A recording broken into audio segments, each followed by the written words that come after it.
Hey folks, before we get into this video, just give me 1 minute real quick for my favorite new leather company, Beckett Simonon. You know, I love quality above all other things. I like it in my cars, I like it in watches, I like it in booze, I like it in food, and I love it in leather. I love when something is made with love, and I love when it's made to last. And that's what I get from Beckett Simonon. Summer's here, they brought out the whites. They want me to show you this white sneaker. It's a really nice, beautiful sneaker. If this looks like the kind of thing that you will wear, you'll probably love this. It's not really my style. That's okay, because my sister's getting married this weekend, and they hooked me up with Shazam! The black Oxfords. Look at this. That is a beautiful, handmade, one at a time. One artisan, one pair of shoes. Even if you smell it, like if you love leather, like I love leather, and you smell this shoe, trust me, this is going to sound a little weird. It smells a little like beef jerky. But I mean that in a complimentary way. If you love leathers, then you know that's a shoe that's made with love. It's Argentinian leather, and it's handmade in Colombia, one at a time, fair trade conditions. It's really good stuff. I use their suitcase, I wear their shoes, and I'm so happy to have them as an advertiser. Hit the link in the description for really some of the finest leather products around, handmade to order. They're beautiful, folks. Thank you for your time. Now enjoy this video.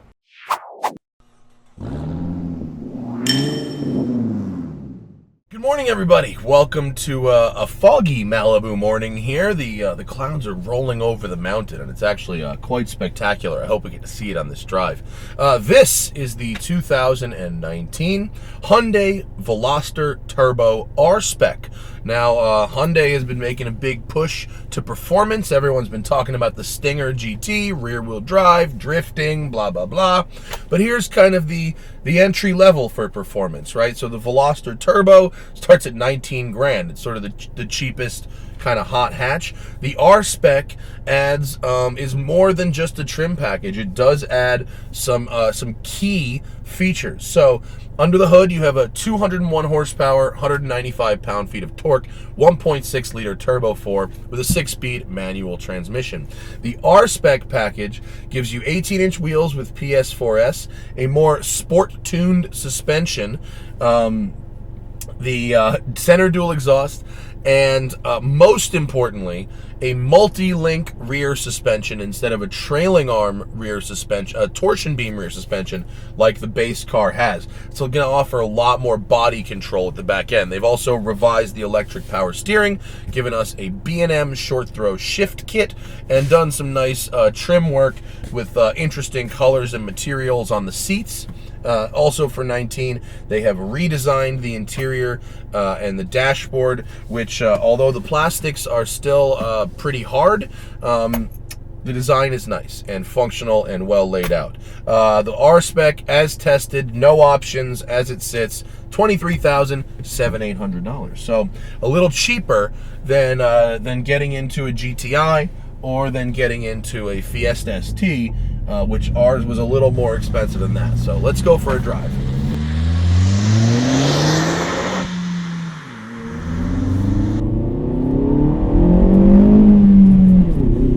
I drove the base Veloster when it came out.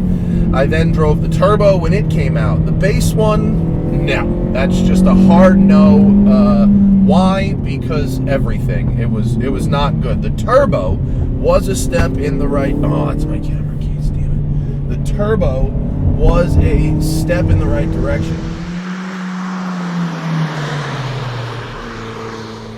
It was faster, and this uses that same engine, but all the controls were a little on the numb side. I am going to pause. You won't notice, but I am going to pause right up here and fix that so we don't hear it rattle, and I apologize for the interruption. Where was I? Yes, the Veloster Turbo was fast and a step in the right direction, or faster anyway, but all the controls were very numb and rubbery. I didn't like any of the inputs.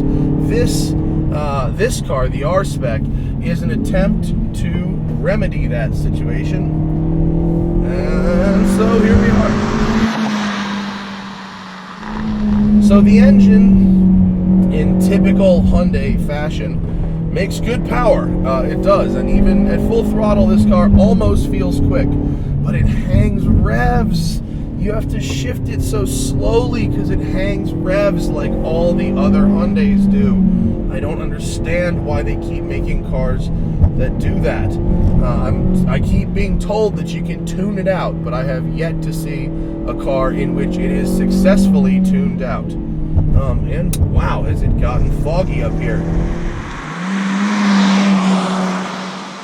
Visibility is at a premium.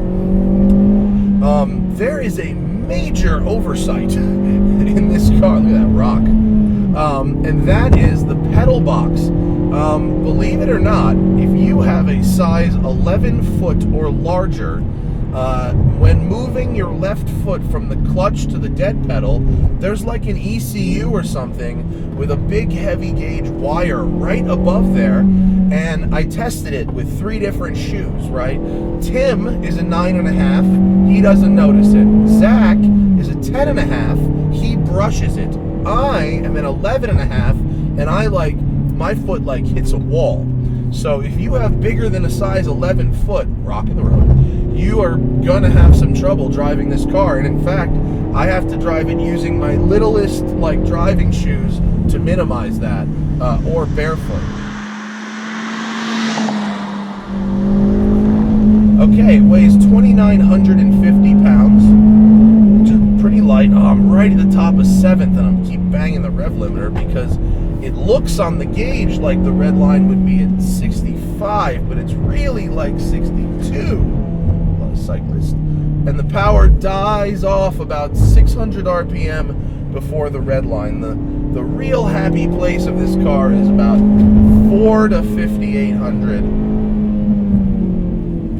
Happy to rev though. Neither penalty nor bonus for revving it out. It's an effective engine. It has good torque. It wants to give you some front wheel spin, but it's not inspiring to rev out. It sounds okay. It's got the active fake sound that you can dial on and off. I have it on normal, whatever that is. All right, here we get into the handling. Look at this, the way the clouds have settled over the hill here. This is going to be really cool. It's light and it's balanced, and the body control is pretty good. The rear end is doing what it's supposed to do. It's not moving all over the place. Look at that. That is just spectacular, that blanket of clouds. That's amazing. We're going to drive right down into that cloud.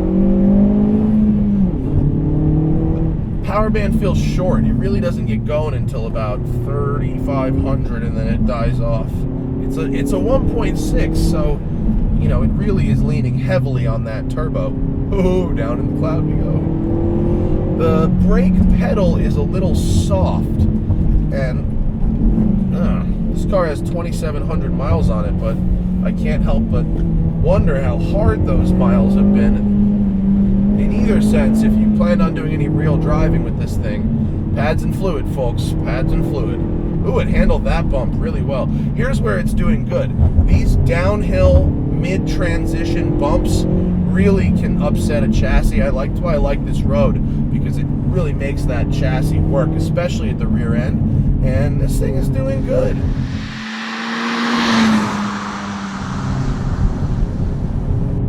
So we've been on the uphill and we've been leaning on the engine. Now we're going to go downhill and lean on the brakes a bit. Pedal's a little soft. Not huge, pads and rotors. Mid-corner, oh wow. Really good absorbing that. You get a little bit of torque steer, and the steering weight is like it's progressive or a little rubber bandy. It's heavier than the GTI. It is probably on the same level of weight as the Fords, but it's not as sharp as the Fords. The Fords have the sharpest steering in the group, especially the Fiesta. This is a step back from that. Not entirely different from the Renault Megane I drove at the Nürburgring, in steering anyway. Oh, deer! Hello, deer! Oh, you're so cute, baby deers.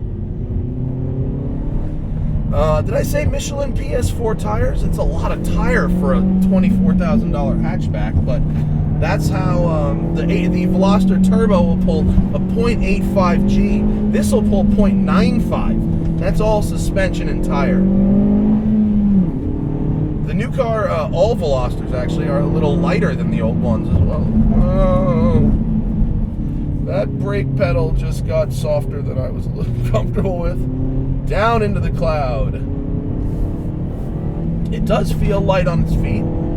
It feels like it talks to you in the steering, talks to you in the sound, does not really talk to you so much through the pedals. The clutch pedal in particular is heavily assisted and has very little feel.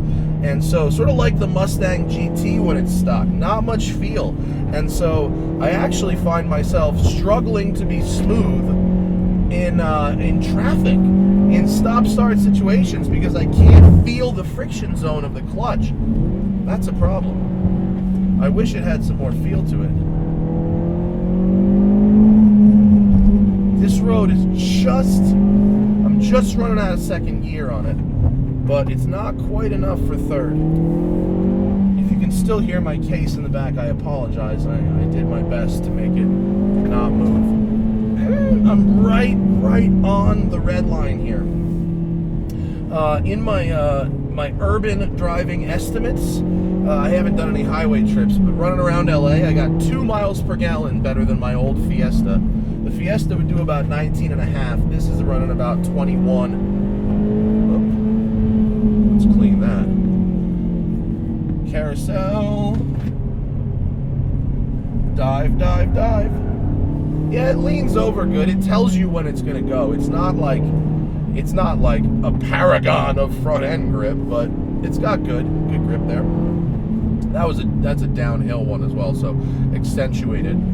The short throw shifter is made by B&M, which is familiar to anyone with Mustang or Camaro or a Corvette. They've been making muscle car shifters for quite some time, and they have lent their skills to this car.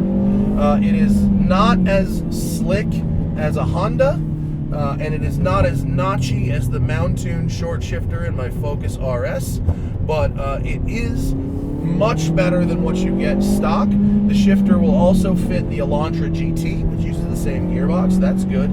It's a little mushy. It definitely has an aftermarket feel to it as opposed to a factory short shift kit, which tends to be a little slicker. But it's nice. It's direct. I'm not missing gears.